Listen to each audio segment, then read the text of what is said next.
Psicólogos, ¿qué tal? Muy buenas tardes. Hola, muy buenas tardes. Este sería otro tema para el que hablar, ¿eh? El porqué de este boom que ha tenido el TikTok en todo el mundo en general, ¿no? Sí, yo creo que también el aburrimiento del tiempo libre en casa tiene mucho que ver, sí. Bueno, hoy vamos a hablar además y nos vamos a adentrar en profundidad en qué es esto del trastorno de déficit por falta de atención. Bueno, ¿en qué consiste exactamente y cómo se puede empezar a detectar? Pues este problema es un problema que vemos muchísimo en muchos niños y niñas en todo el mundo en general. Es un problema del neurodesarrollo, es decir, es un problema con el que los niños ya nacen, que en muchas ocasiones podemos pensar que este problema es mentira o que es producto de que los malos padres les dan una educación negligente, profesores que no se adaptan bien a sus necesidades. Y verdaderamente es un trastorno real, un problema que existe y que se caracteriza un poco por la falta de atención, por la impulsividad y también por la hiperactividad, el exceso de actividad motriz. Bueno, además, yo creo que es muy interesante no solamente saber qué es, sino cuáles son un poco los síntomas o las señales, ¿no?, que podemos identificar como comportamientos que podrían estar desarrollando ese déficit de atención. Por ejemplo, ¿cuáles son los síntomas más habituales que presentan los sujetos que tienen este tipo de trastorno? Depende mucho sobre todo de la edad del niño, particularmente cuando son más chiquititos, por ejemplo, se nota mucho en la motricidad fina a la hora de hacer movimientos más precisos, más concretos, son bastante más torpes, lo hacen todo de manera más bruta, más amplia, con ese exceso de energía. También se nota mucho a la hora de hacer una tarea, no terminan esa tarea, pasan de una a otra, hacen las cosas de manera chapucera o poco cuidada.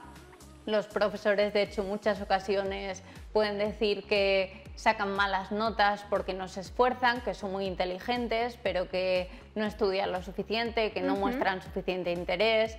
También se ve un exceso, como te decía, de esa actividad motriz. Como de energía, un poco, ¿no? Sí, un exceso de energía, baja tolerancia a la frustración, el tema de aceptar las cosas como los demás les dicen, que no sea como ellos quieren, no es algo muy habitual en ellos, no lo aceptan bien.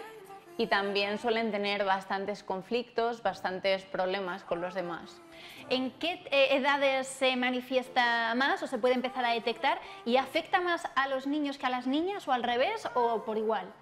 Pues en cuanto a la edad, para detectarlo, sí que se puede ver desde bien pequeñitos, desde que tienen 5 o 6 años ya podemos detectar que el niño está teniendo algún tipo de problema de aprendizaje, ya sea déficit de atención u otro problema, y trabajar para que esto no suceda o por lo menos que los síntomas sean lo menos intensos posibles.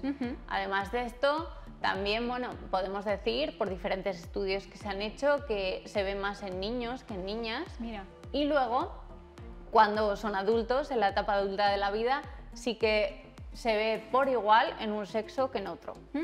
Bueno, y entiendo que una vez detectado, ¿no?, que a veces a lo mejor es lo más complicado, ¿no?, por parte de su entorno o por parte de los padres, de la familia, acudir a pedir ayuda y que se detecte que este es el problema. Una vez que se da ese paso, que me parece también seguramente de los más complicados, comienza el tratamiento, ¿no? ¿Qué tipo de tratamiento se lleva a cabo y en dónde? ¿Es una cosa exclusivamente del psicólogo o hay más herramientas que transversalmente ayudan a que el problema se vaya recuperando? El tratamiento se hace tanto de forma conductual, cognitivo-conductual, con un psicólogo, como también con medicamentos y demás que los prescribe un psiquiatra. Es un trabajo conjunto al final entre sanitarios y profesores.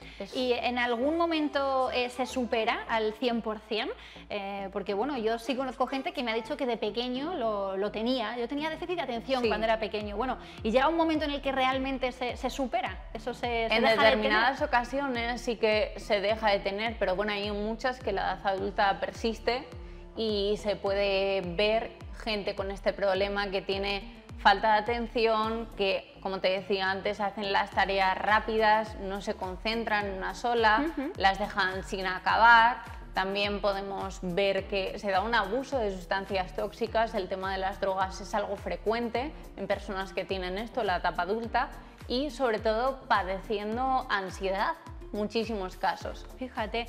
Oye, es muy fácil además confundir el déficit de atención con otras patologías, ¿no? Yo creo sobre todo en los más pequeños, o confundirlo con despiste o con mal comportamiento o con otro tipo, ¿no?, de conductas. Por ahí vienen los problemas principales a la hora de hacer esa detección. Si hay una detección temprana, ¿es más fácil corregirlo o no tiene que ver? Sí, efectivamente.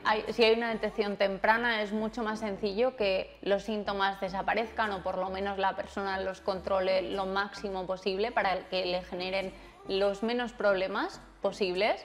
Y claro, para hacer esta detección los padres evidentemente y los profesores pueden tener la mejor de las intenciones y tratar de saber la máxima información posible, pero sí conviene que se pongan en manos de un profesional. Claro. A nivel de socialización, ¿cuáles son los problemas principales que se encuentran los niños y las niñas que sufren de este déficit de atención?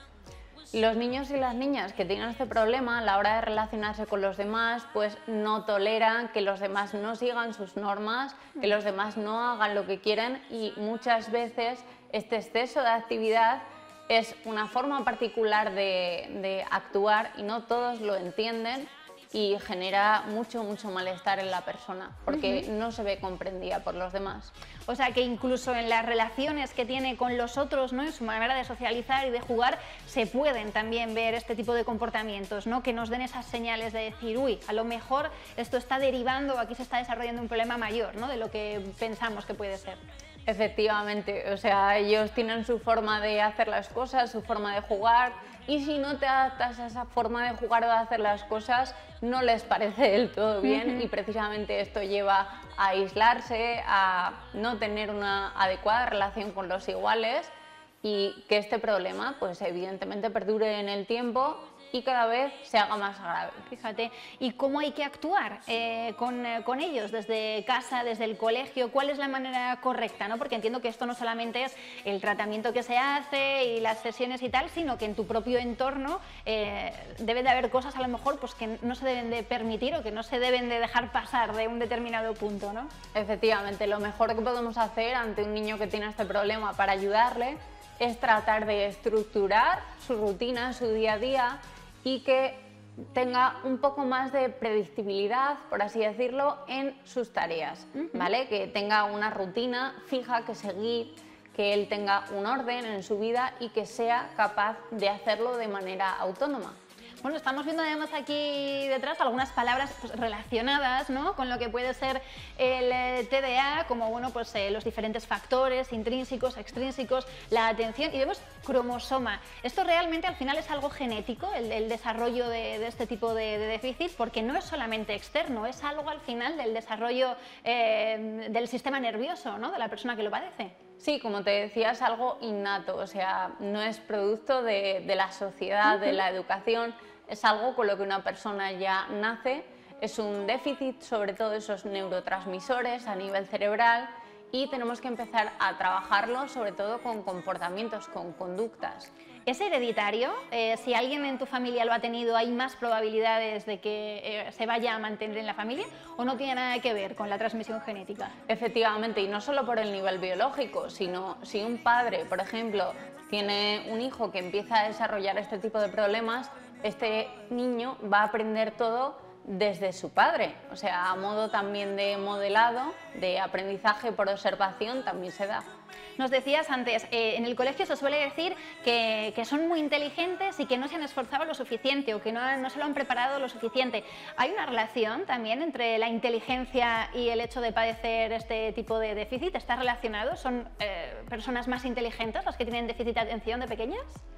En determinados casos sí, no siempre sucede, pero en determinados casos, como te decía, sí que podemos ver que estas personas son bastante inteligentes por lo general, pero tienen dificultades para diferenciar entre aquellos conocimientos, aquellas cosas que son más importantes de las que verdaderamente no lo son. ¿Qué porcentaje más o menos sufre este tipo de trastorno? ¿Es algo muy extendido o es un porcentaje muy pequeñito el que lo sufre? Pues verdaderamente es un porcentaje pequeño, pero ahora mismo se está detectando excesivamente. Es decir, vemos a un niño que tiene problemas de impulsividad, problemas de conducta y automáticamente ya lo diagnosticamos, lo etiquetamos como si fuera un déficit de atención y verdaderamente no lo es. Hay niños que simplemente tienen dificultades de concentración, problemas en la atención o problemas de memoria de cualquier otro tipo de capacidades y que se mete aquí en este trastorno, es una especie de cajón desastre. Sí, ¿verdad?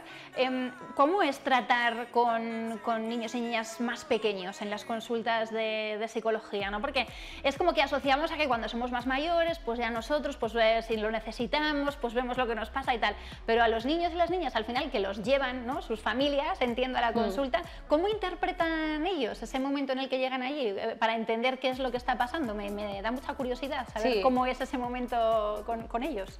Pues la verdad te llamará la atención, pero la verdad es que trabajan muy bien los niños pequeñitos en la consulta. De hecho, intentamos hacer todas las actividades de manera lúdica, que aprendan, que se interesen a través de juegos, que ejerciten estas capacidades, que fallan un poquito más de lo habitual.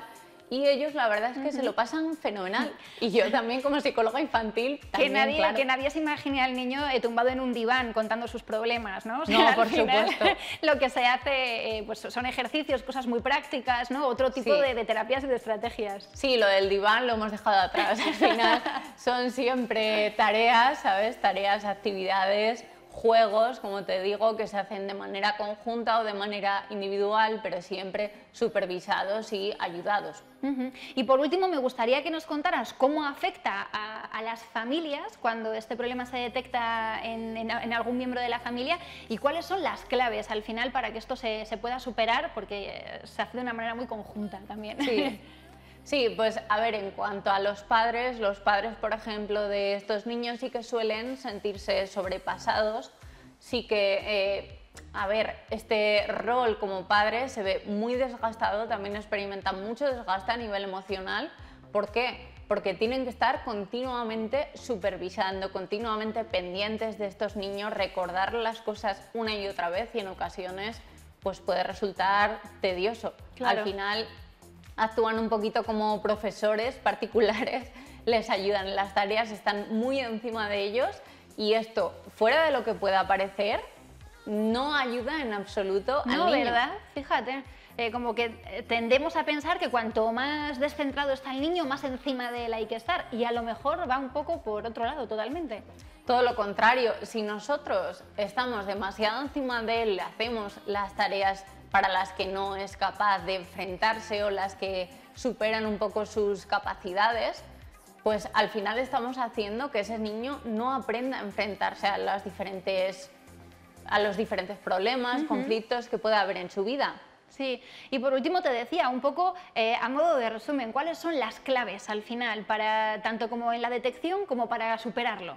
Sí, pues tenemos que tener en cuenta que mejor, si queremos que este problema quede atrás, es adecuado que el niño se enfrente a las tareas él solo, ¿vale? Que aprendamos junto con los profesionales a adaptarnos y a llevar este tipo de problemas hacia adelante para que el niño sea más autónomo y sepa gestionar más sus tareas y sobre todo, bueno, en cuanto a lo que me comentaba Sara de las claves, tener en cuenta, como te decía, esa motricidad fina cuando son chiquititos, se puede ver un montón de problemas de aprendizaje en estos niños, también esa baja tolerancia a la frustración, no se adaptan bien a lo que los demás quieren, les cuesta seguir esas normas, también podemos ver esta falta de atención, este exceso de impulsividad, sobre todo esta manera de hacer las tareas en la que no finalizan una, pasan directamente a la otra y lo hacen de una manera